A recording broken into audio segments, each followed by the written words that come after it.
Hello, and welcome to Conversations with the Voice of Reason. I'm your host, Benjamin Boyce, and today's guest is Vaishnavi Sundar, who is a filmmaker and writer in India. In this conversation, we talk about her recent documentary called Dysphoric, which is in 4 parts and available on YouTube. It explores transgender ideology and its effect upon women's sex-based rights.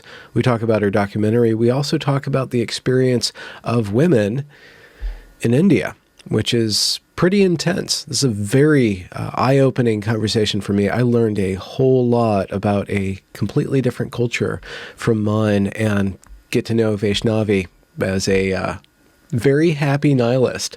I don't know if she would allow me to consider her that, but that's how she came off to me. So without further ado, here is Vaishnavi Sundar. I'm a writer, I'm a self-taught filmmaker, and I've been a grassroots activist for the past, a decade. I've been associated with a lot of organizations working on specific things that concern women's sex-based rights. Up until very recently, I was also totally enthralled by the liberal feminism. So I was also, going after sex workers' work, trans women are women, and everything that concerns liberal feminism. I was also basically parroting that, but slowly it started. Yeah. Was that? Do you think that was because you grew up in a very patriarchal environment, and liberal feminism was kind of like blowing the lid off of that in a way? Yeah, that's exactly what it was. Yeah. Yeah. Because, you come from absolutely nothing, even a little bit seems like a lot. Yeah. But then when I moved over and I found radical feminism, that seemed like a total weight off of the chest. It's just like, whoa, that makes so much more sense. Because when you're a liberal feminist, you're under so much pressure because you're like constantly thinking, so is this okay? Should I say it's okay? Because will it offend somebody? Or, things like that. Interesting. Okay. Yeah. You didn't feel, I don't know if you were ever at one point also being this choice feminist ally or whatever, but I was constantly very worried about my position in the society in India and whether or not I'm allowed to comment about something, because invariably there is a section of the society that's getting pissed off. Yeah. Okay, but now I don't care. I'm just speaking the truth, my truth, and it concerns women. Doesn't matter where they belong. It's for my activism, my advocacy is for adult human females. And this is a lot easier, a lot simpler, actually. I mean, a lot depressing and lonely, but it is what it is. Huh. Yeah, liberal feminism has a polite society kind of... like this subversive or submerged pecking order, it seems. Like there's a lot of policing of language, of this is that, this other thing is that, and you don't cross these lines. Is that kind of your experience? Yeah, I mean, they constantly contradict themselves. So, coming from India, you have like this rigid social structure of caste. And if you're from a certain caste, you obviously have all the privileges. Therefore, you need to be careful about what you're commenting on, whether you have the rightful position to comment about something that doesn't concern you, where you have the privilege, but somebody else doesn't. Now, that's something that's, common, for a male to shut up when a woman is speaking, things like that. So it's like a common sense. So that was fine. But they would contradict themselves by going against women belonging to the marginalized community by upholding the interests of men from the lower community too.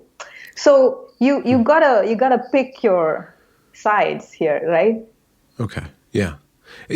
So with regards to this group you're talking about, they're playing the kind of the savior game of labeling who's oppressed and who's not oppressed, and then trying to figure out how to equalize the playing field or be on the right side of history in a way? No. No, they're not doing any of that. They're just trying to, um, one, they're playing victims themselves a lot, and trying to, with their victimhood, trying to earn some sort of a special status. And the other side is that they're not working towards equalizing or leveling the playing field. What they're doing is they're just policing people as to what they should or shouldn't do, or should or shouldn't feel. That seemed rather restrictive. I mean, if it is about choice, what about my choice about speaking up about something that I disagree with?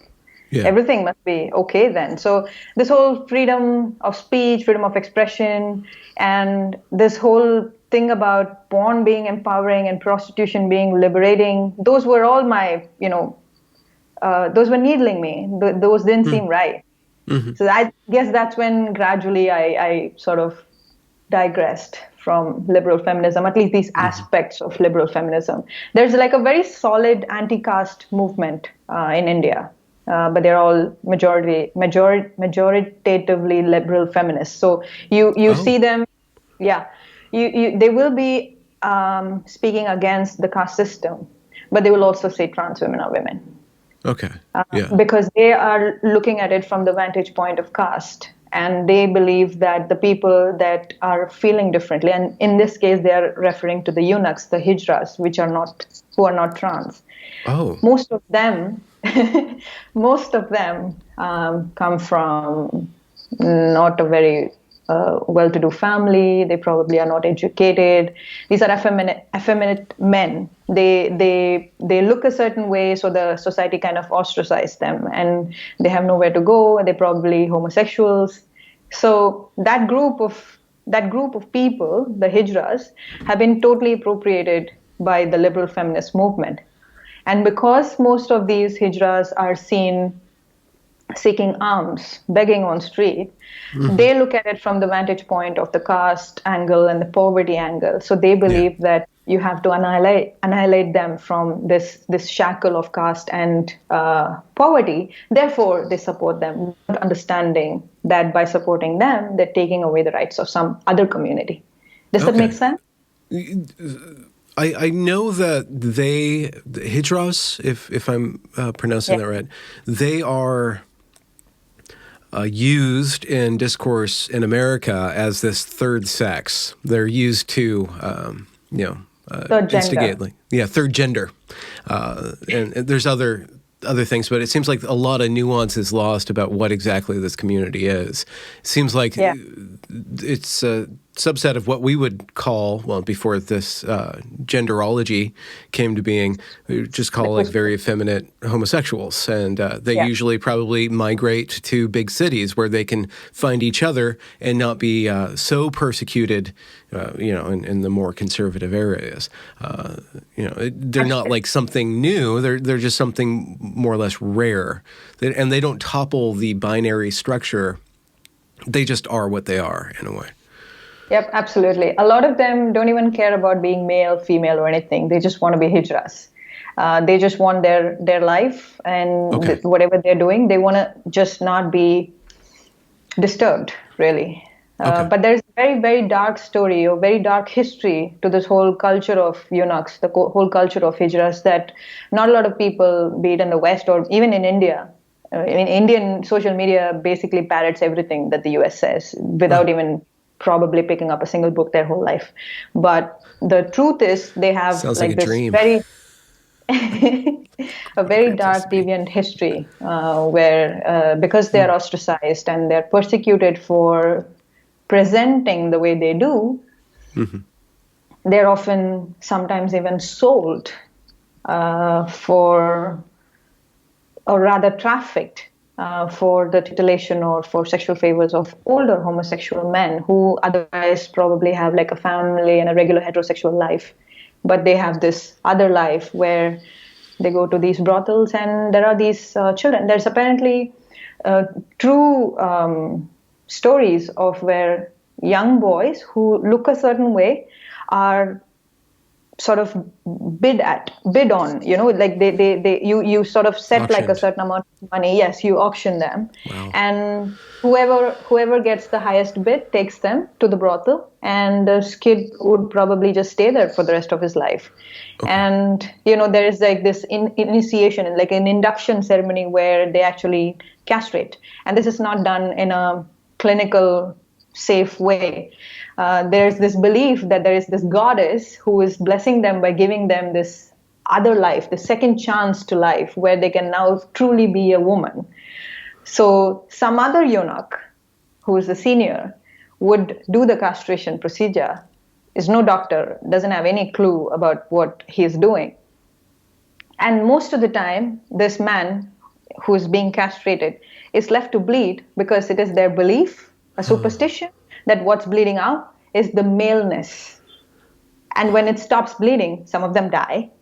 But when it stops bleeding for like 7-8 days, it's usually the time that women are set aside for menstrual cycle. They sort of leave the men to bleed, and apparently as soon as the bleeding is done and they're fine, they have truly become women.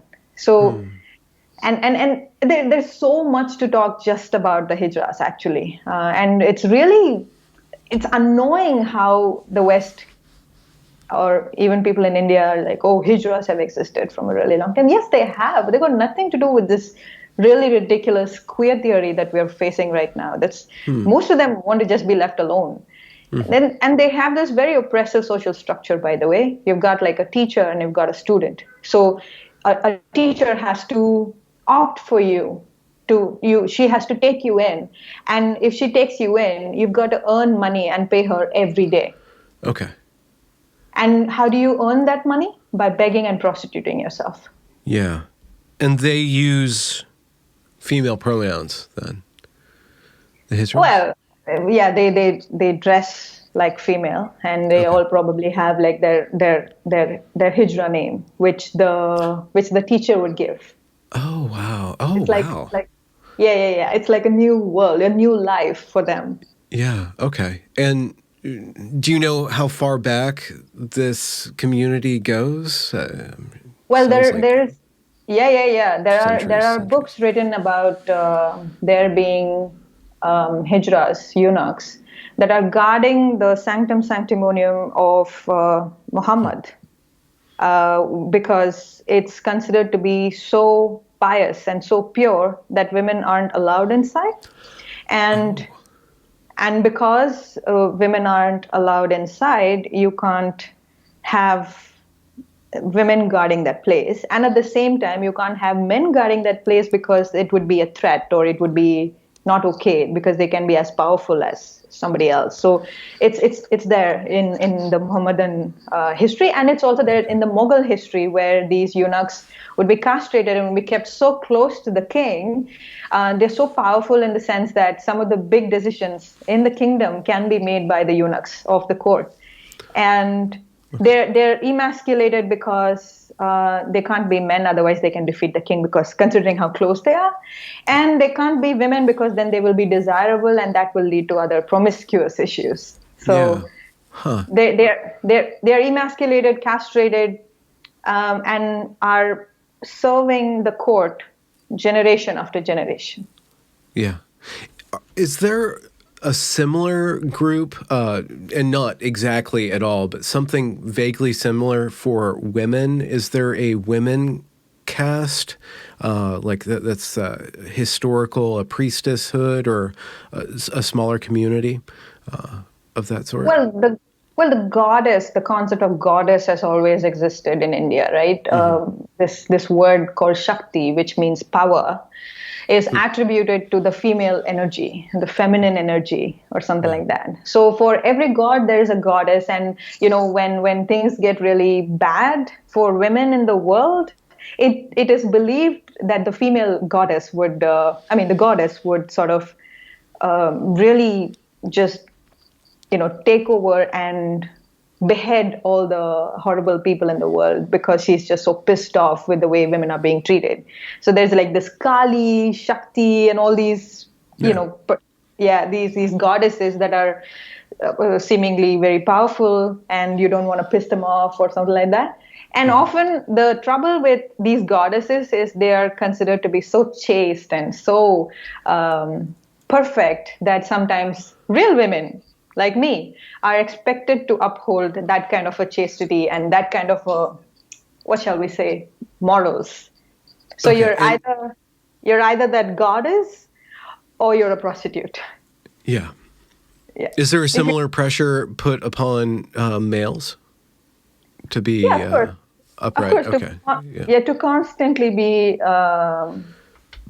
never vulnerable and to constantly treat women like second grade things and, the usual, to be assholes. They have so much pressure to be assholes all the time that Really? to be normal would seem like an insult, because that would mean that you are all the horrible slurs in Indian language is a synonym to female or woman. So, like in the US, why are you being such a pussy? Yeah. There's so many such variants of men who don't uphold that toxic masculinity, and they will constantly be called that. And this goes from the way you look, if you don't look macho enough, or if you're not, for example, engaging in violence against women, you would be deemed a woman. Because that's like the absolute swear word you can use to a man, because that might basically destroy him. Emasculate him. Yeah. Is this behavior cross class? Is there different expectations for the different castes to behave in a different way with regards to intersex relationships? I guess with each caste and class comes a certain outlook to life, right? If you're of a certain class, slightly more privileged, you have the access to education, perhaps you would be an educated asshole. You probably get drunk and say horrible shit in the middle of the road. You won't probably beat your wife or children in the middle of the road, but you'd probably do it in an air-conditioned house. But the male violence is like an epidemic in this country. It doesn't matter if you are an educated upper caste man.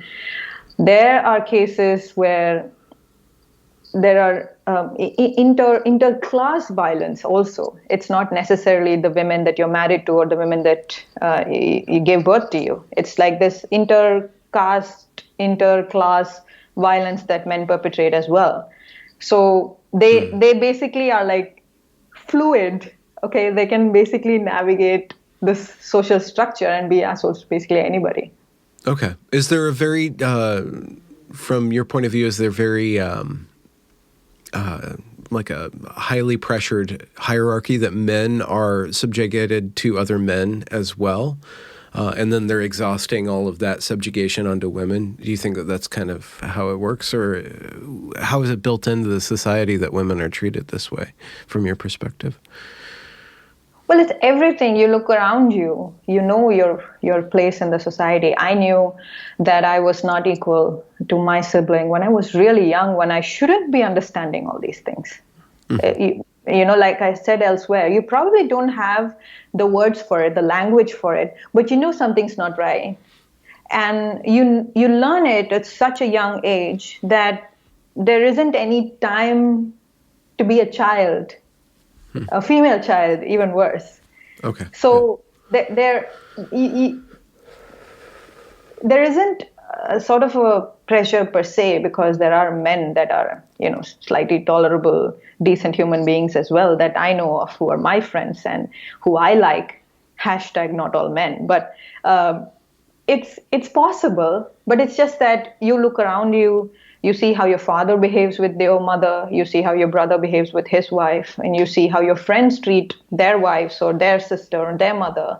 It's around you. So if and there's this glorification of a man who, you know, cooks this one off day and then he's celebrated as the most amazing guy, and the rest of the year he's just like a total oppressor, you know. So it doesn't matter. So what I'm saying is there isn't a formula if a man wants to, he can choose to not oppress. It's not a learned behavior. I mean, it is a learned behavior, so you can unlearn it. It's not an innate behavior, is what I was trying to say. So you look around you, you see people behaving this way. It doesn't mean that it gets indoctrinated in your head that you're also supposed to hit your wife. You can stop that. You can break that cycle, and you can sort of set a better example for the next generation, perhaps. But that's not happening. And even if your family is slightly progressive, and if there isn't like this domestic violence situation like it was in my house, you learn it from someplace else. You learn it from TV. You learn it from movies. Indian movies can single-handedly change, like they do like a paradigm shift in the minds of men. There have been cases where art has imitated life, life has imitated art, and men have resorted to some acute violence against women because in the movies, ultimately the hero gets the heroine. And in real life, when this hero doesn't get the heroine, he resorts to things like stalking, pouring acid, killing, lynching, and things like that, because he has been told that if you can't score this girl, then you're not a hero, and everybody wants to be a hero. Yeah. So okay. if he can't have it, nobody can have it. What is the effect that American feminism is having with women? Is it opening up dialogue? So we kind of talked about liberal feminism, radical feminism, but just generally the American influence, because we have different mores. We are held to a different standard with regards to beating women. I mean, I know that I don't do it, and I frown down upon it. But feminism in general, it's a set of tenets, and there's a lot of adherence to that. How is that influencing, from your point of view, India, bringing light to this issue, maybe moving the needle in a different direction towards sex equality, if not just basic human respect? I think, unfortunately, the needle is moving in the direction that is not favoring women's sex-based rights, because what liberal feminists are doing in the US is what is being parroted over here. Be it in the form of change of curriculum in schools or these extracurricular gender sensitivity trainings which non-governmental organizations go to school and try to shove down your throat. All those things are a direct response to what the US is doing, or what the US believes is progressive or woke, or what they think is a valuable education that you need to give to the next generation. I would like to think that they're doing it in good faith. That they don't realize the ramifications, that they are really thinking that by doing this, they are helping these children to be better citizens in the future. But they can't keep riding that tide for a very long time, because there are other, even though they are very feeble voices, there are opposing voices like mine, for example. I am constantly saying that gender is the single most smartest, most strategic thing that has has come down, that will singularly wipe out, erase women. Okay. I believe that. I believe that if we keep feeding this whole gender bullshit, the first and the most affected would be women in the most marginalized communities, and then work its way upwards. Okay. So I think that that's a very important point that we should open up, because I think that, the liberal feminism or the liberal feminists in America, probably, in the West, they are doing their work on top of already these gains. They've made solid gains, material gains with regards to property, voting rights, etc. Things aren't perfect, but they have these solid gains of very solid equality under the law and protections within the law. And then there's that, the upper crust Clinton feminism that can start playing around with this gender stuff because they're already insulated by all their money and their wealth and all those things. So when that gender stuff is imported to place without those solid rights, it already works to erode any gains that women could be making with regards to just getting basic equality, basic security, and so on. Am I hearing you right? Is that a good way of putting it? Yes, but just as an addition to that, Indian law is one of the most comprehensive law there is in the whole world. Okay. The law is so detailed, and it sort of comes to be after almost a decade of activism and advocacy, because we have this system where it has to pass through the lower house and the upper house, and the president has to okay it, and then it becomes a law, and then there are amendments to it depending on the case-to-case basis. Some of the laws that exist for women is indeed, as law, so amazing that the whole world can basically take it and template it. Oh, okay. Yeah. The challenge is is it implicated though in India?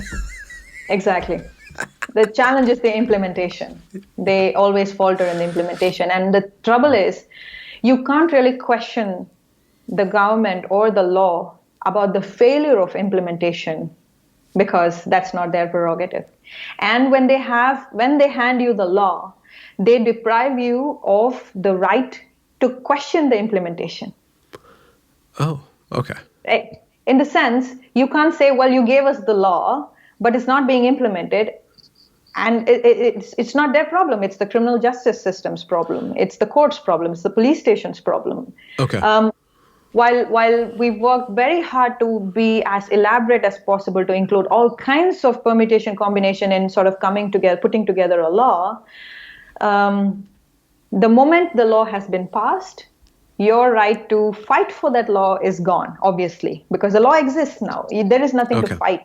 Yeah. Right? Yeah. But by depriving us of that ability to fight later on, even after the law is passed, what they've done is they've deprived us to challenge the implementation also. So at the face of it, Indian law is great, except the fact that it's an adversarial model, which basically removes the victims away from the whole investigation process. That's my only complaint against it. But otherwise, as the written law itself, our constitution and everything is perhaps the most wholesome and the most democratic law that's ever been written. And some of the most amazing people have practically slaved themselves their entire life in coming up with all these laws that I'm able to enjoy today. Yeah. But you say that there's a breakdown between the law and then how it's actually implemented, which seems like kind of a major flaw in what's going on over there. Yeah, but it's a huge country. It's a huge country, and we have different states, and there's a state law, and there's a central law, and there's all kinds of bureaucracy, red tape, some bribe, poverty, illiteracy, you name it, we've got all of it. Yeah. So, if we get like a success rate of, say, 5% implementation success rate, right? And that means that you can basically celebrate. You can quit activism and you can rejoice for the rest of your life. We did it. Oh, no. Yeah, we did it. We've got 5% implementation rate. Oh, my God, it's so amazing. Huh. Yeah. So taking that, and this is fascinating. You're totally educating me, and I know a lot of people are going to get a lot out of this as well, because it's just a great adventure into another culture. Taking that, what you were just describing about law and government and implementation, the idea of gender supersedes the idea of sex. And what is the implication of that? That's the problem of trying to convince people that there is this magic trick that's going on with critical race theory in America. But I think, which is different. Critical race theory is very American. I don't know how that would, sweep around the globe. But the gender ideology stuff, because it's attacking or because it's a part of something that everybody shares, being, mother, father, man, woman, all that relationship, it can be exported across the globe, and you see it being exported across the globe. So from your point of view, how does the gender ideology mess around and devalue sex-based rights? What does it do? How does it function? What do you see it going to do in your country? Well, it starts with the language. We speak about, I don't even know, we speak like a lot of languages, more than 100 languages, and there are different dialects to each language, some of them so unique that two people speaking the same language in different dialects can't understand each other. We're very diverse. And I live in the south, the southernmost tip of the country. I have no idea how many different dialects there are in the northeast or in the west or in the north. I have no idea. Not even, I probably don't even know the many different dialects that are in my state. That is how diverse we are. Now, with the multitude of languages comes the challenge of implementing a common law. Law I is would word bet. is words. Yeah. Words is what makes law. Now, when you do not have two distinct words to mean gender and sex separately, there begins the problem. Oh, yeah. Yeah. That's like kind of a Western invention. I'm sure not every language even finds that concept useful enough to have the words. Yes, yes. And most of the time, when we do have the word, even if we do have like a probably slightly ambiguous yet two distinct words, it is often conflated as each other. Yeah, yeah. Just like sex and gender is up Yes. until there's this tiny thing that's happening right now. Yeah. Now, given that there are so many languages, and given that the law is about words, and then there is no clear distinction, and the fact that we are an extremely conservative country, and only in 2018 we had homosexuality decriminalized. We're still in Stone Age, man. We certain things that you talk about online, you probably can't talk to a random person walking on the street. It's considered to be a taboo, and the word sex is always giggled away because the word sex is like the act of sex, the intercourse. Yes, yes. And it's often so shameful to use it in conversation. And when you say sex-based rights, it's often giggled at and misunderstood as right to have sex. Yeah. So even the word sex itself, in America, it has two different definitions. One, the act, and then other, the fact of two, biologically distinct sexes. Even that itself is difficult to talk about, or is stuck in one interpretation. Yes, that's pretty much the same over here as well. And you can't talk about sex-based rights without waiting for an entire room of people to break the ice and stop giggling about the word sex, and then you can move on and talk about the real issue. I get invited in universities to talk about films, feminism, and stuff. I often work with children, students, and stuff. Yeah. So, I have to really break the ice right at the beginning, because my entire talk is centered around sex, the biological sex. And although I am very happy to talk about the act of sex, the intercourse, that's another issue altogether. We do not have a concrete sex education for us to stop giggling about it. I know when I was in school decades ago, our biology teacher would basically just, hold the chapter and just move the pages to the next chapter, because she doesn't think it's important for girls and boys to know how babies are born. Wow. Okay. And when you ask them, so what about the exam? What if we get a question in that? And we have like this model where you can answer 3 out of 5 questions, for example. They'll be like, answer the other 4. Okay. This is also the country that brought the world to Kama Sutra, and some of those temples are very explicit out there. So it's kind of interesting.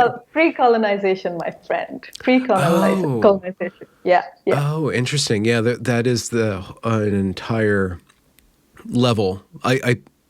I'm going to propose something. Please refine my point of view. But the way that the British entered into India and controlled it was to basically equate themselves with the upper class, and so all of their mores were passed on as the educated elite. Like they formed the elite in their image, and then India has been reverberating with that, and so all of the mores, the morality, and then the hang-ups, etc., perpetuate in the educated class. Is that kind of what happens, and then, or what has happened? Yes, and a lot of Christian moralities as well. Yeah. Because colonization, and a lot of that's probably why, even though we have temples with an orgy sculpture, we only decriminalized homosexuality 2 years ago. Yeah. Okay. So there's like this contrast of what the colonizers did to a country which would have perhaps been progressive so soon. Maybe you don't know what life would be like pre-colonization, pre-imperialization, or life right now if your country was not colonized. There is no way for you to understand that. There are some good things, the way they sort of standardized education system and things like that. There's some plus points to it, but then I guess they did it so they can live happily in a colonized country. It's not for the well-being of the people, the colonized people. Yeah. So a lot, even though we've written Kama Sutra and our mythology is filled with topless women who, even now, there are some tribes in India, in the very interior parts of India, where modesty is a word that is not entirely understood, at least not attributed to the exteriors. So even though we have Kama Sutra, we can continue to remain homophobic and pretend like we can't understand that two people can fall in love irrespective of. Could you repeat that last bit? You broke up. Yeah, I said even though we have Kama Sutra, today we can continue to pretend like homosexuality is horrible and that two people do not have the rights to fall in love with each other. Okay, so that's what's happening even now. Like my mother's generation, for example, if you hear the dogs, that's my India experience for you. Yeah, they kind of like go around and And for the listener, you're in. It's midnight where you are, so it's about 20 minutes to midnight. Yeah, that's when all these dogs are like my dogs. They're in my street, and we kind of know them. So they just come out and play around in the middle of the night, because other times there are people, and it's anyway. Wow. Yeah. So busy. We can continue to pretend like homosexuality doesn't exist, even though we have scriptures in the past that make people believe. Oh, that's another thing, right? The scriptures it plays a huge role in the way queer theory has anchored itself now. What the Westerners have also done is they've appropriated our mythology, where there has been stories written. It's a myth. It's mythology, right? There are stories where a male god became female. Yeah, Arjuna in the Mahabharata. That's what happens. Yeah, that's one. Yeah, that's one. Okay. Yeah, he's cursed by this woman to live a life as a woman, so he can understand what it means to be a woman. Of course, they've sort of taken that and made him transgender and all of that. But even there's so many other stories also, not just Arjuna, right? Where one god became a woman and had an erotic relationship with this other god, and they gave birth to another god. Right? If that's even possible, because it's myth, everything is possible. So that happens, and what they've done is they've taken all our myths and all those scriptures and everything, and they've turned it into the postmodern, modern day queer theory references, claiming that transgenderism dates all the way back to Hindu mythology, so it must be true and things like that. There are also incidents of there being eunuchs in other religions in India as well, even though Hindu religion is like a majority religion in India. But there are also, Islam, Christianity, Buddhism, Sikhism, Parsi. There are all kinds of peoples, very diverse. And in all those people's mythology also, there are some references to this man dressed as a woman, or a man seeking out other men dressed like a woman. I don't know. So there's so many such references, which has all been entirely taken and appropriated by Indians as well as the rest of the world. Yeah.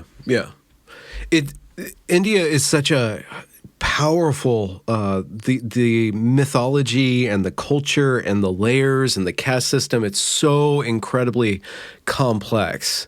There's all these different forces. I don't know how you conceptualize about it. I don't even know how you be an activist in that. I guess you have to focus on like just one thing, because it's such a dynamic, all these layers and layers and layers of culture.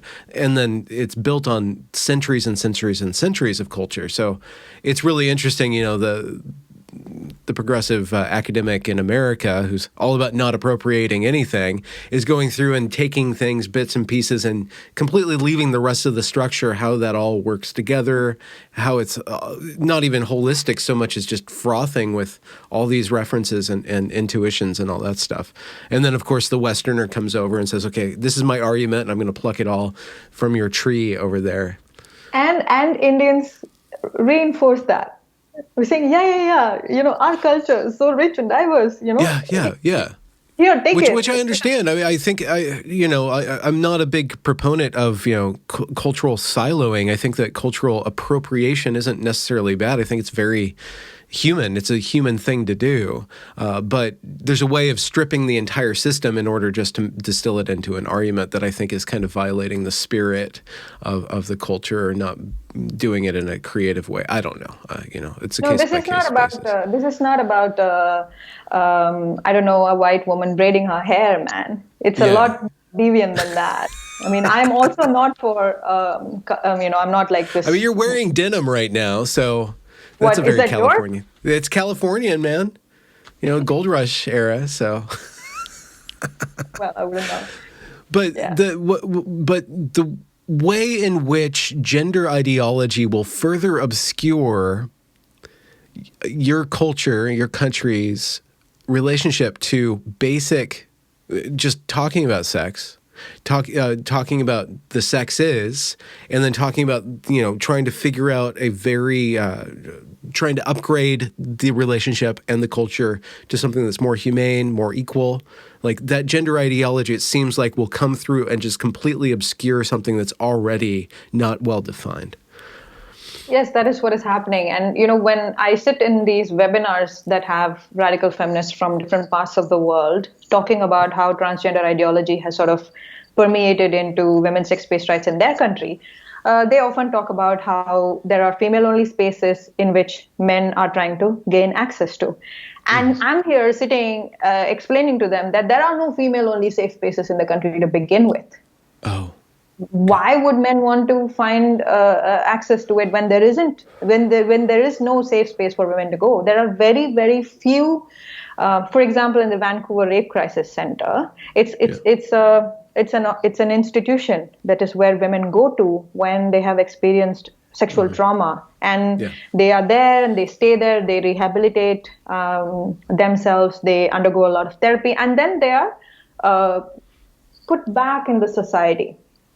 We don't have such a system. Okay. When women are raped in this country, 9 out of 10 times the next morning she has to get up and go to work. Okay. So there is no chance of us playing, oh my God, all these things happen. What do I do? For many of us, it's like an everyday occurrence. 90% of the time, it will be somebody like your husband or your family member doing it to you every night. You can't escape it. And the only way you can escape it is by actually physically escaping from there, and go where? And you're putting yourself at risk of being molested or raped by the entire country now, because the country is filled with these men who hold the exact same misogynistic patriarchal ideals about women. So many women just grit their teeth and live their life like that. And this is also a country where, we don't have, it comes in the last part of the film, where we don't have access to emergency contraception. By law, you're supposed to get it over the counter. But the different states have different rules, even though it's a central law, it's a federal law. States sometimes choose to play God and quote cultural or moral or chaste reasons why they won't sell emergency contraception to women, because she dared to go and have unprotected sex. Condoms are available. Viagras are available. Pornography is available. Emergency contraception is banned. What if a woman is raped? They don't care. So this is the landscape. And I don't know. It's gender basically affects every bit of it. You remember, I briefly was talking to you about how the transgender, the eunuchs make money. They make money by prostituting themselves, and they are a huge proponent in the whole sex industry right now. Okay. What they're doing is, by constantly claiming that that's their livelihood, they are making it impossible for girls and women that are trafficked into the trade be unable to get out of it ever. So the eunuchs are, fighting for their economic rights and therefore keeping women stuck in that industry. Yes, I'll give you an example. There is an anti-trafficking law. Okay, it came to existence after years and decades of fight by activists, academicians, women, all of them. There is now a law, but it's toothless. And there's this group of people who are, this trans rights activists, along with a foreign non-governmental organization, are now saying that this anti-trafficking law is going to cost them their livelihood. Therefore, it must not be implemented. Oh, wow. Oh, wow. You see how self-centered it is. Oh, wow. Huh. And so what they have done now is they have normalized prostitution, and they have made it impossible for any legal intervention for any woman who got stuck there for no fault of hers.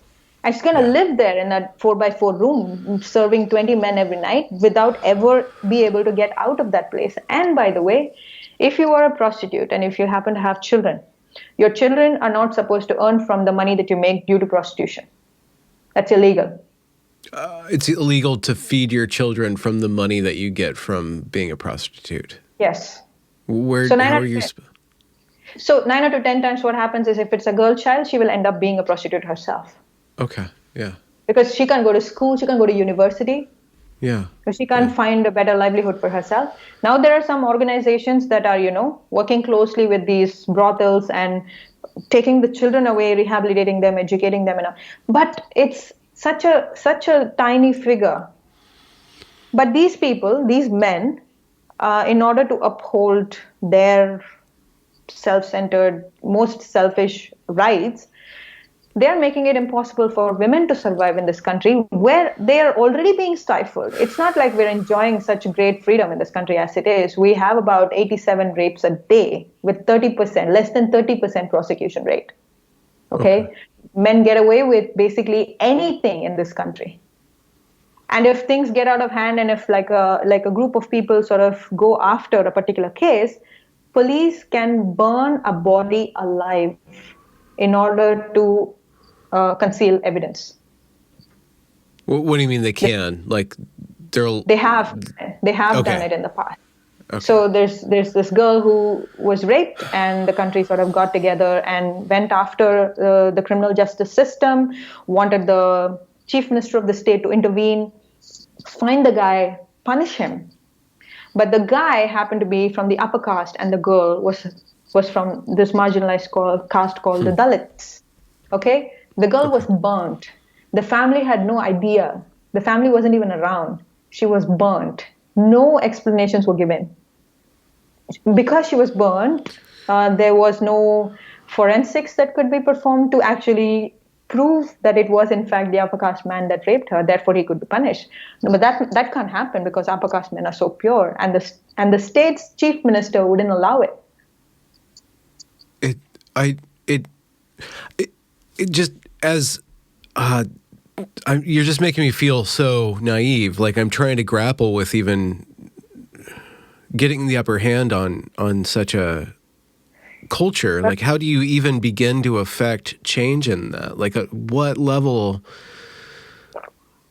And I suppose that there's different religions that enforce different rules, on their society. So Sikhs, Christians, Muslims, and others might have you might be better as a woman in those religions in India, or does that even permeate through out? No, you don't. You're not. Your religion doesn't protect you, safeguard you. Yeah, safeguard you from the misogyny of the country. Never has. In fact, it has made it worse. Religion is anti-women, and I would argue that to my grave. Religion is anti-women, and anybody who has sort of managed to live a life without such grave injustice done to them, it's probably an anomaly, and their religion had nothing to do with it. They just got lucky, perhaps. This has got nothing to do with because she's from XYZ religion, she somehow was able to escape misogyny in this country. That has never happened. The scriptures are essentially anti-women. The scriptures are written in a way that women are subjugated. How can we even argue that religion is somehow beneficial, or any particular form of community? No form of community has ever been pro-women. It has always been the case where women are considered to be the ones that are cleaning up after men, or the ones that are there for the benefit of men or for their titillation. You point me towards one community that positions women at the center of the way they live their lives. There isn't one. Liberal feminism. Yeah, no, but what they think women are actually men. So. Damn, you had one chance, liberal feminism. You had one job.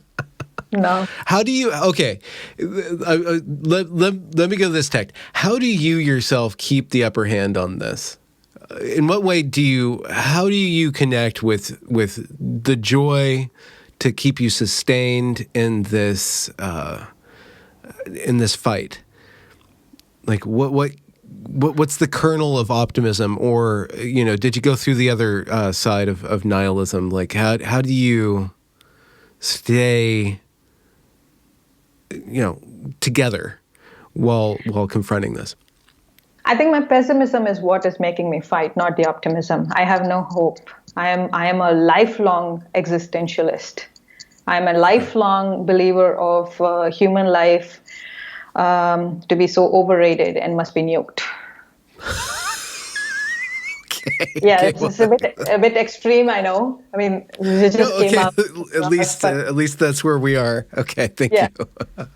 But yeah, there was a but after that. Okay. Yeah, but you have these small wins, very very small wins, and you sort of you make that your ground that you stand on, and then you keep building. For me, those little wins could even be things like somebody saw my film Dysphoric and said, thanks, that helped me.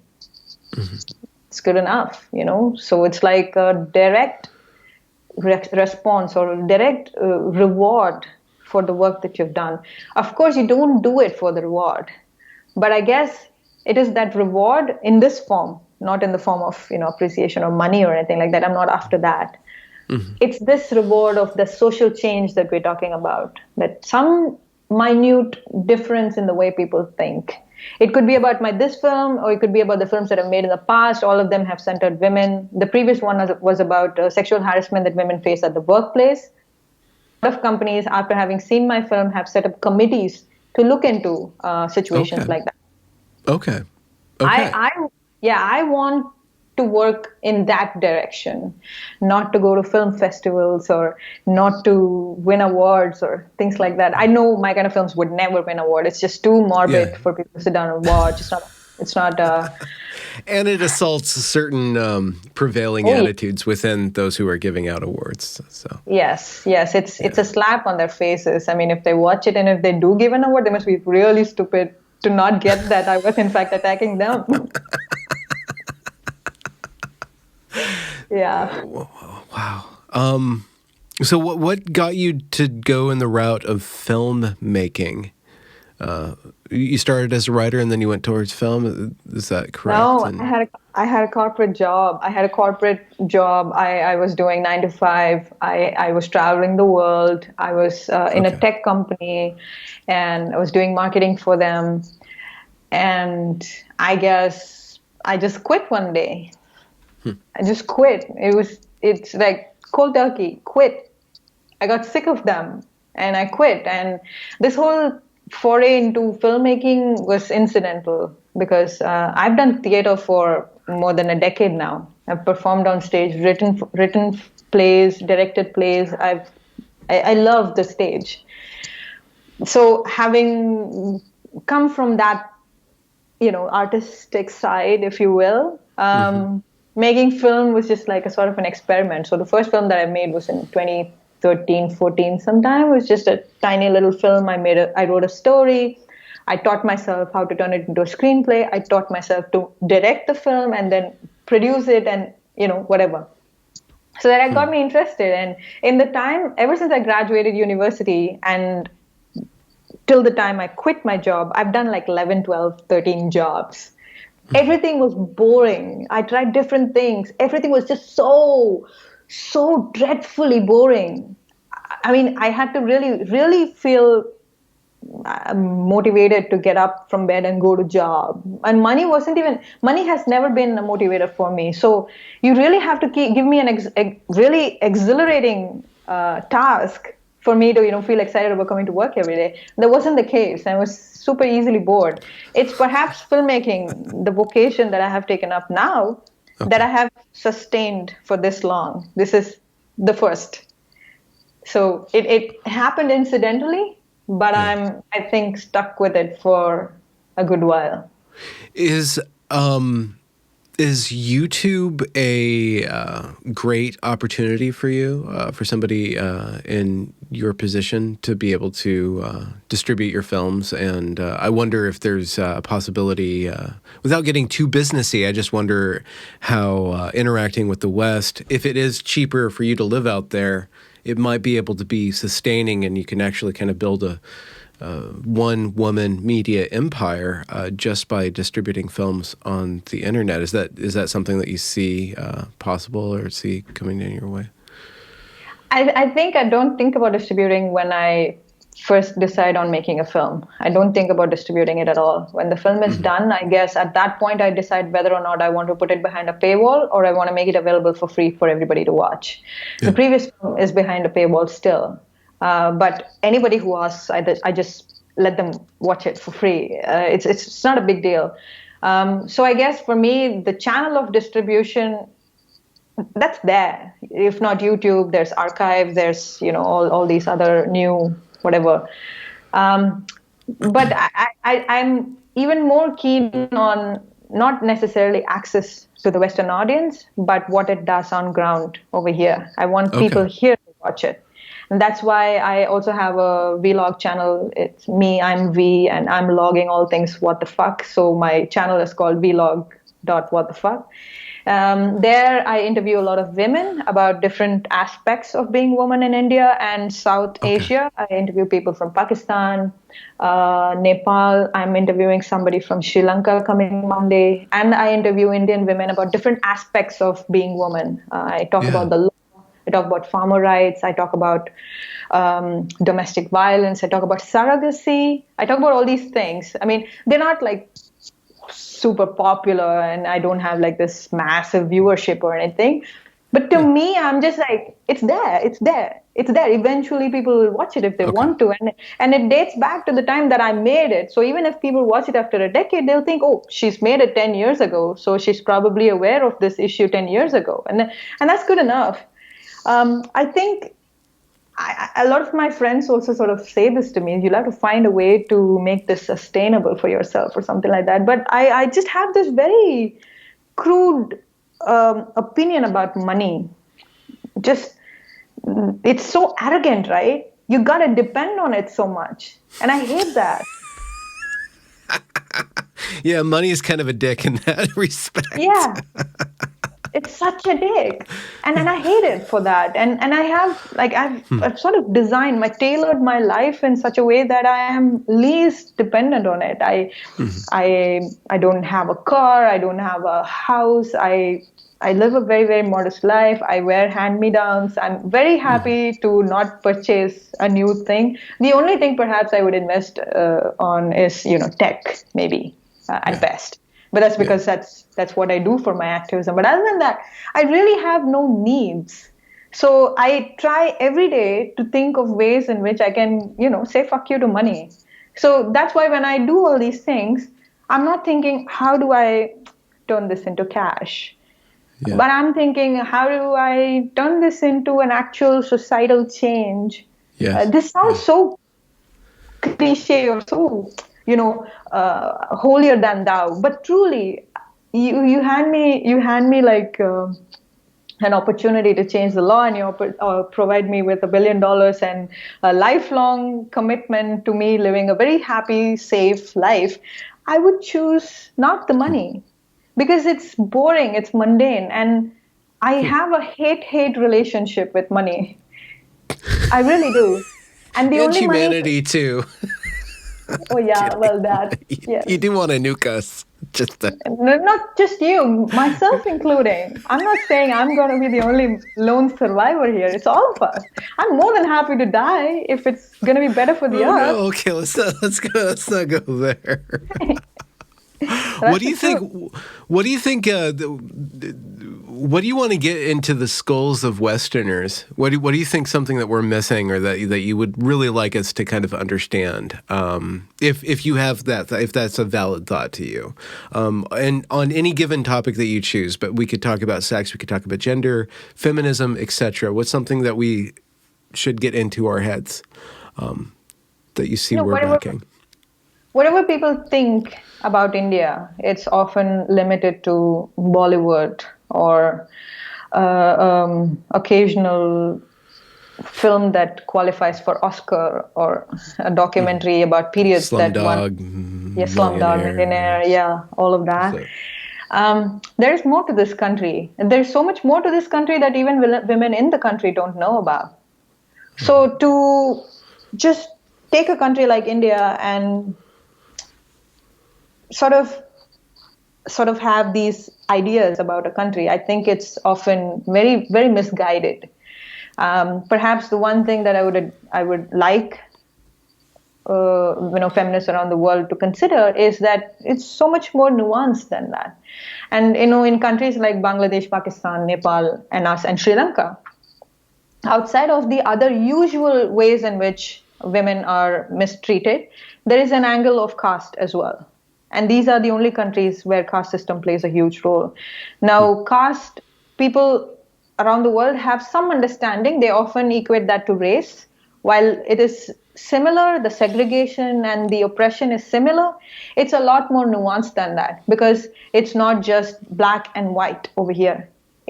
There are 100 different types of lower caste. That even people belonging to the lower caste will always have somebody who they can look down upon. You understand what I'm saying? So this is like a bottomless pit. You can go really down, and you elephants will still all the way down. Yes. So it's a lot more, and at the bottom of all of that will be a woman. So we're talking about emancipating her, not someone like me. So when they think of countries like India or Nepal or whatever, they've got to keep that woman in mind, and not what they see on social media or not what they hear in the news, because you won't find information about that woman who's sitting inside this abyss anywhere on mainstream media. Forget mainstream media, anywhere. You won't even know that she exists. There are so many people who are not part of census in this country, so many women belonging to some tribes. So I guess India has this charm, it's this mystical outlook that people have about this country. And you say India, oh India, I've been to India, I've been to this place, I've been to that place. Yeah, great, it is beautiful or whatever. But when we're talking about women in the country, it's not just limited to what you see on your news sources. There's a lot more graver, more deviant things that are happening to women in countries, developing countries, that people need to really open their minds to. Yeah. Do you think that prosperity is a way forward that will break that down? Do you see any other ideologies breaking down that caste? Seems like there's something in the genetics of the culture that makes hierarchy so ingrained in everything, from what I'm gathering as a complete amateur looking at. And have you seen any ideas that erode that? Any concepts? No. Or even technology, is that a way forward? People being able to communicate more? No, it will further oppress people. It will further alienate people who are in the bottom of the pyramid, because they won't understand it. They won't understand technology. I will understand technology, and I will probably prosper. What about somebody who can't even read? What about somebody who doesn't have enough livelihood to feed her children or feed herself, but just keeps getting pregnant because the husband wouldn't bother, with anything? So technology will further detriment the lives of the oppressed communities, not benefit it. The ones that will benefit are the people that that already have certain privileges in the country, beginning with education. And you don't see that trickling down, education, technology. Well, it's trickling down in the sense that people who, say in my mother's generation, wouldn't have gone to school. Kids from that community are now going to school, are holding positions and everything. But we're talking about the rate of change that is so sluggish that it will probably take like 5-10 lifetimes for us to be able to say, well, okay, things have truly changed for India. Oh, wow, okay. Yeah. Because caste system is supposedly an outlawed, and we still practice it. Yeah. We still dedicate this one set of people belonging to this one particular caste to pick shit, to clean toilets, and nobody else from any other caste is allowed to do that. Now, if you manage to escape that clutch and manage to educate yourself, go to a college and get a degree, you go to a place to work and they look at your name, they associate your caste, and they will ask you to go clean the toilets again. Oh, because that's what your caste is supposed to do. You're born with it and you die with it. Are you able to change your name? Is there legal recourse of like escaping the caste? So are there cases of that? Yeah. So they don't change. You can't change caste at all. Many people have converted to other religions because the hierarchy in Hindu religion for people belonging to the lower caste is just so abhorrent and oppressive that people decide that, maybe if they choose some other religion, it would be slightly better because other religions, as I said, want more people. So they welcome them. So it's like one more of theirs, right? So they welcome them and then they become that particular religion. But they lose out on a lot because only recently India has given a lot of affirmative actions to people belonging to the bottom of the pyramid. Once you change religion, you get none of that. Oh, okay. Yep. So the government or the society is structured to Hindus, even if you're on the lower class of the Hindu hierarchy, you're still given special privileges that the other religions don't have. Is that what you're saying? That's not quite what I'm saying, but if you're born in a certain religion, it's fine. But if you convert to another religion because of your status of being the lower caste, then you lose out. Yeah. There's all kinds of it's like they force you to stay oppressed, or they give you this illusion of benefits, but they're just an illusion. So you think that it's going to do something good to you and your children perhaps, but no, it's like you're willfully staying there, letting your master kick you around. And think of a woman in this position, all kinds of sexual implications to that. So my country is incredible, like I said. I can understand why you want to nuke everybody, seeing that firsthand. No, I'm saying all these things aside, human beings still deserve to be nuked. It's not just because I'm from India and that, I see all these grave injustice happening to the world, and my country, that's why I'm saying all these things. But yeah, I would like to see the film that you make on that, like arguing the case, the end of man. I'd like to see. Maybe you will not be able to watch it. Maybe I won't. Maybe I won't. Maybe you'll just it'll be a reality TV show. Well, please don't provoke me. I don't want to. So we have Dysphoric out, and you have a couple other movies. Dysphoric is 4 parts. It explores the transgender situation from your perspective. It also does a lot of work unearthing or investigating the detrans side of that. And then in part 4, you get into where we are now, where are we going, how does this affect us? Are you still promoting that? Is there something else in the future of that? Are you working on that? Are you working on that right now still to get the word out? Is there Yeah. something more that you would like to plug on top of that? Well, I do want more people to watch it. I want more people in India to watch it because there's like this dreadful silence. I don't know if you've been seeing that. I've been tweeting saying how Indian media is not giving a damn about this film. Otherwise, they usually write a thing or two about my film. Oh, In my city, at least, okay. more than one newspaper writes about the films that I make because it's like a safe thing. It's like an issue that concerns a lot of people. So it's a safe bet to write about it. Oh, there's this city-based filmmaker that has made a film on, say, sexual harassment in workplace. That's safe. But a city-based filmmaker who's challenging queer theory and is going after all these people, trans rights activists, is not safe at all. So they're not writing about it. Even after me emailing them, they're not writing about it. There is a dreadful silence. Why are the trans rights activists so powerful in India? Well, they're just powerful everywhere, aren't they? Okay. Just seems rather queer that they're being kowtowed to. I see what you did there. Did you hear that? Yeah. I dropped that in there. Yes, it is. And these people are also the people that are your editors, in media houses. It's very difficult to not sound like a conspiracy theorist right now, but all these media houses are also owned by billionaires who also have like private hospitals, mental health facilities. So basically, they want to glorify transgenderism using their media so that people can take it and run with it and go to their private hospitals, spend lakhs and lakhs of money, get sex reassignment surgery. So, I mean, right now I sound like a conspiracy theorist. I know, I agree, I concede. It does. But It's really difficult to convince people if you follow the money. It's like, it's pretty dreadful. Like, as an industry, I don't know how many millions or billions of dollars they make off of people, but they make thousands, hundreds of thousands off of an individual that transitions sex, like over the course of their lifetime. a lot of corporate funding, the social responsibility thing, the CSR funding that they set aside every year, that they need to give it to a good cause, corporate social responsibility. That's the CSR funding. They're supposed to give it to a good cause.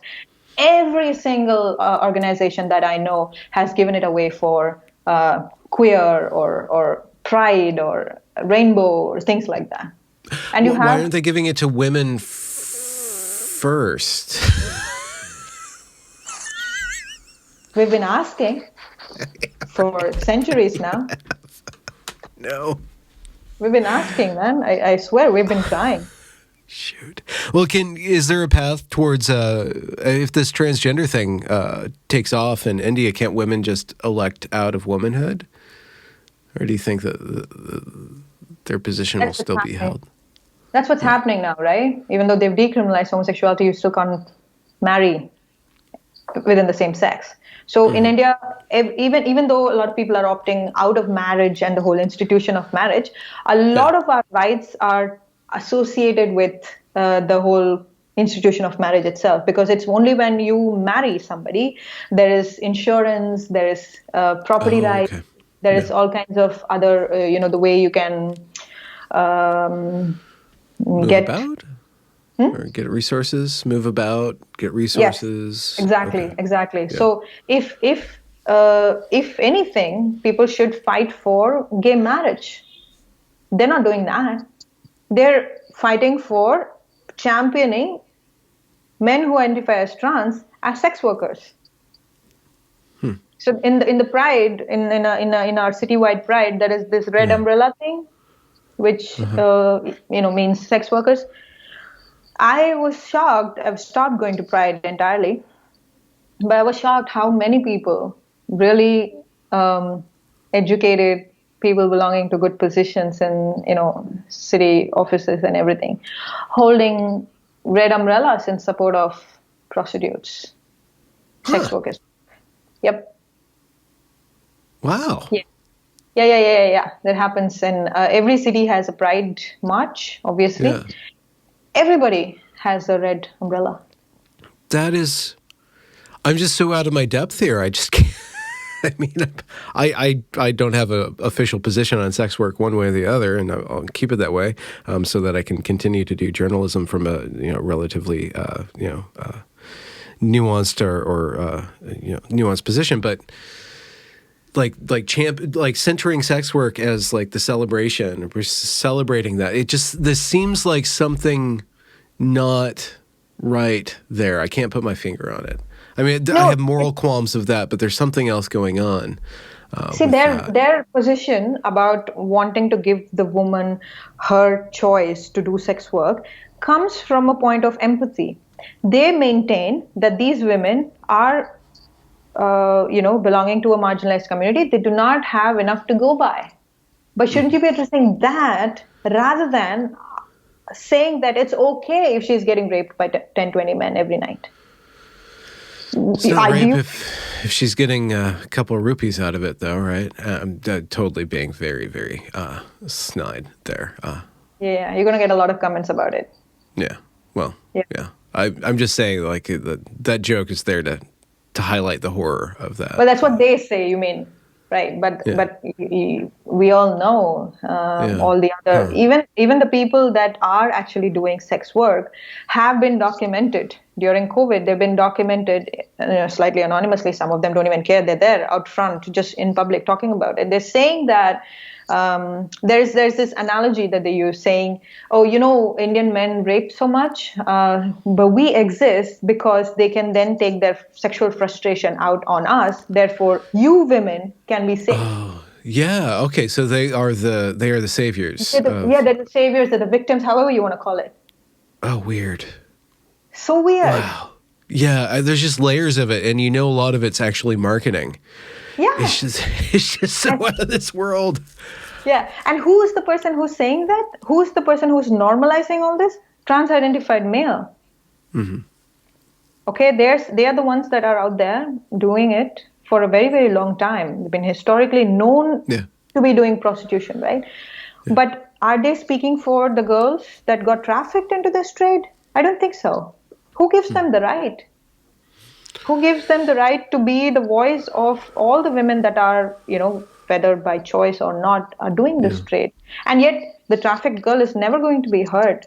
Who's the face of this whole gender thing? A man. Yeah. I guess one thing about that red umbrella thing is that if everybody's like, fronting this red umbrella during Pride, and what that means is that they're trying to clean up the sex industry. They're trying to make sure that trafficking doesn't happen, that voluntary it's all voluntary. If that's what it was about, then I could see how it is a point of pride, that they're working towards that. But it doesn't seem like that is even a concern. Even if they're trying to clean up the sex industry, how can you guarantee that a girl is trafficked or not? How can you guarantee that a little girl who's probably still a minor, 13, 14-year-old, who's been drugged and has been made into an addict, and she has to sleep with somebody for her to get that dose for the day, how can you guarantee to clean this industry for her? Yeah. Are you going to tell me that you marching with red umbrella is somehow going to change the mind of this one asshole who's pimping this little girl, probably from his own family? I don't think so. I'm sorry, I entirely disagree that if you do it by choice, somehow it becomes okay. Choice is extremely, extremely dubious word in a country like ours. We can buy it. Men have bought it. They give you that illusion, and you disillusioned that you believe that you have this choice, but you're not. You're merely being held by, threads by this puppeteer. You're not doing anything by yourself. You're not able to move about freely. Decide where you want to go in the middle of the night. You can't do any of that. If you remove patriarchy entirely from an Indian society, I would like to think of a time like that and the choices that women make at that time, and if they want to make money by having sex with men, then that's a different story. Yeah. You haven't Again, taken it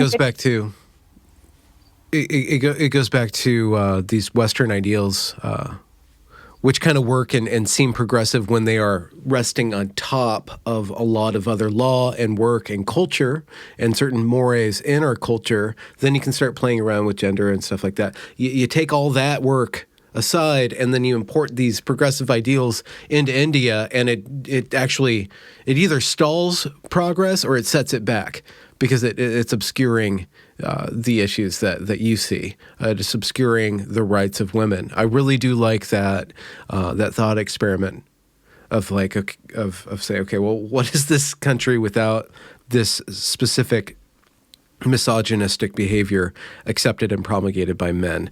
Then, as that is the floor, then we can start doing these experiments. But until you get to that, all this liberalism, as construed in terms of feminism, is not even no, even useful, this whole helpful. choice of wanting to be boys, right? If you take away misogyny and patriarchy, would women still want to be men?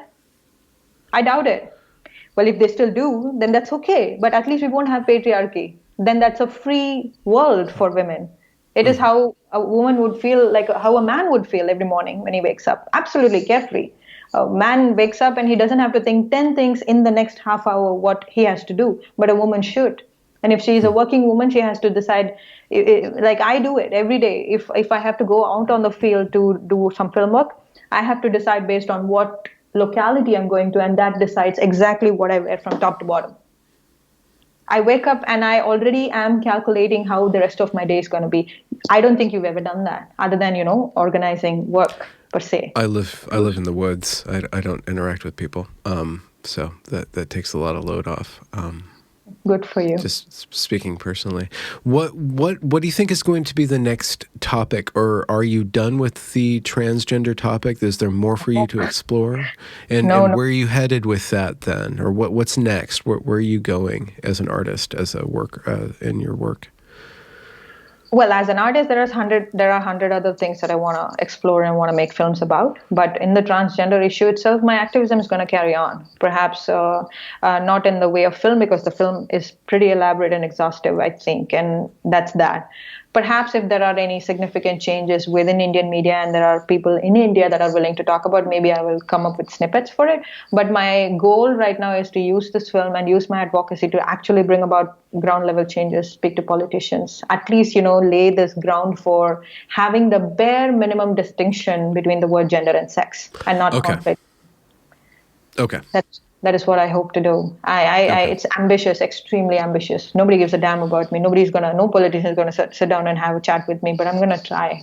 What else can you do?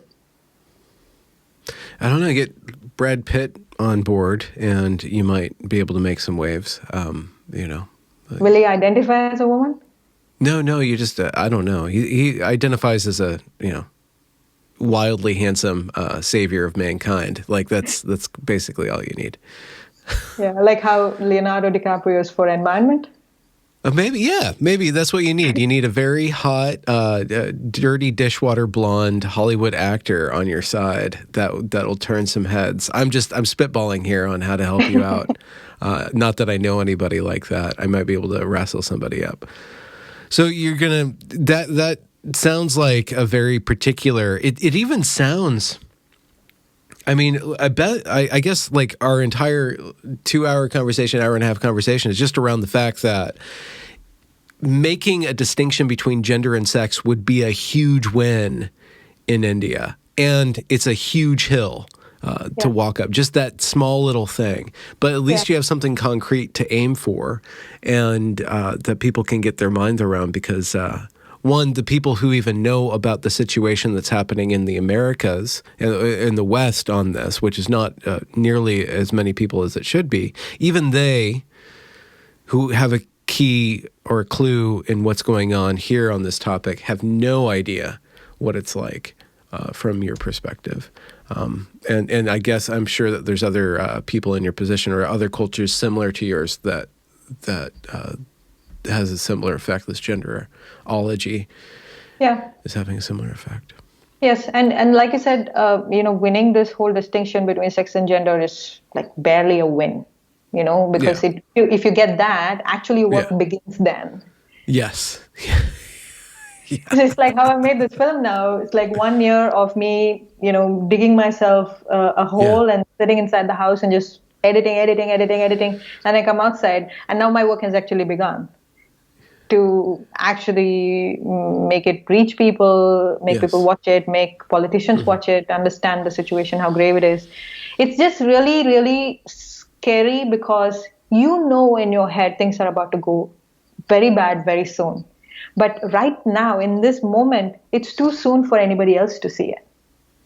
And it kills me that they're not able to see it, because I know things are going to get bad. And you'll just sound like an idiot right now, because you're not inclusive, you're not intersectional, you're not woke, and you're just a very hateful person who's probably, oh, I've been told that I need to get laid, otherwise, and that's why I'm being all cranky. And apparently, for you to be a feminist, you got to be ugly. So they make radical feminists as like the female incels or something. Yeah. Anyway, You don't fit that bill, but I'm definitely not against. I'm not interested in trying to go after a man at all, ever. Even I mean, I'm not homosexual, but I am so in support of my lesbian sisters wanting a separatist movement. I am for it, even if I lose all the men that I love in the process. It's worth it. Wow, you're like the what's her name from Alien? Oh, what's her name? Why am I like Sigourney Weaver? You're a warrior. No. You're a warrior. Yeah, you are. You're a fighter. You're a champ. Is this the time of the podcast when you make your guests awkward or something? Yeah, we started awkward. We're going to end awkward. I didn't start awkward. When I asked you to introduce yourself, you got all blushy. Don't you think it's the most... No. I did not get blushy. I got cranky. Don't you think it's the most boring thing to say, oh, what it is that you do? Yeah. Oh. I don't like when I'm interviewed and then somebody does that on camera. Like, can you just do that after we talk? I don't want to listen to you do this. This is so boring. Let's just start talking. Yeah, exactly. This also happens when you meet people outside randomly and they ask you, so what do you do? It's so hard to explain to them what I do. So depending on who's asking, I say I'm a writer, or say I'm a filmmaker, or I say just at home right now, not doing anything, not working. So there are like different answers that I use, but it is so boring. So you meet somebody and the first thing you want to know is whether they have a job or whatever. Yeah. It's boring. Well, you have to start somewhere. It's either that or the weather. Yeah, but why can't we just talk about, immediately get down to business and talk about how to shake patriarchy off, or, things like that. And that's my kind of friendship. What have you done to smash the patriarchy today? I don't know. Spoken to you? Did you? Are you using me as your hammer today? To you, I'm using myself. Taking a crack at it? Okay, so I'm the window, you're the hammer. Something like that. You just smashed me. In the process, yes. My mind was open. The tints have come off my glasses somewhat. I'm not ready to nuke the world, though. Yeah, it is a beautiful place. It's just unfortunate. I don't want to nuke the world. I want to nuke humans. That's a whole lot of difference. Yeah. I don't know. I think we're redeemable. I think we do a lot of awesome things. I think we do. Not from where I stand. Yeah. Well, you'll make that movie. After you smash the patriarchy, you can smash the humanity. Yeah. If there's one thing I'm against, that would be all the damage that men are doing in this world, and all the very different, very creative ways in which we try and oppress some class at some point, all the time.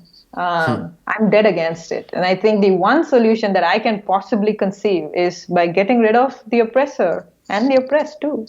There is nobody to oppress. It's just, and it's like how it used to be in the past. It's animals. They'll figure the way out. They've got better laws than we do. All instinct, just hunger, and then playing kittens. Is there more tours? Are you doing more? Do you have more interviews coming up? Are you going to be doing more interviews yourself for your work? Do you have a channel? Are you working on something like that? I'm listening. I need to shut a door. Yeah, okay. I have this vlog that I talked to you about. I'm going to continue. That sounds pretty fun, actually. Oh, you haven't seen it? I've interviewed a lot of women there. Yeah, just compile that. Compile that and... Yeah, so you're saying keep making it. Yeah, keep doing that. That sounds Yeah, like a of course, great of course. project. That's going to lead Yeah, to yeah. something pretty cool down the road. Yeah, that and writing and just films. I don't know. I don't really think about future much. Yeah, It yeah, seems me really, neither. yeah. I'm booked out for the next 2 weeks. Then it's Ramadan. I don't know what happens after that. So Yeah, you were it's booked good. out the last 2 weeks as well. You had Yeah, interviews. Yeah. yeah. I watched, off the record, Yeah, Benjamin. yeah. Can I call you Benjamin? Congratulations for reaching the end of the discussion. If you enjoyed it, do be sure to leave a review or a comment or a thumbs up or whatever you need to do to show that glorious algorithm that this is some good stuff. And do be sure to go and check that back catalog, as it is brimming full of fantastic conversations. Links to provide monetary support are down there in the description as well. Have a good night.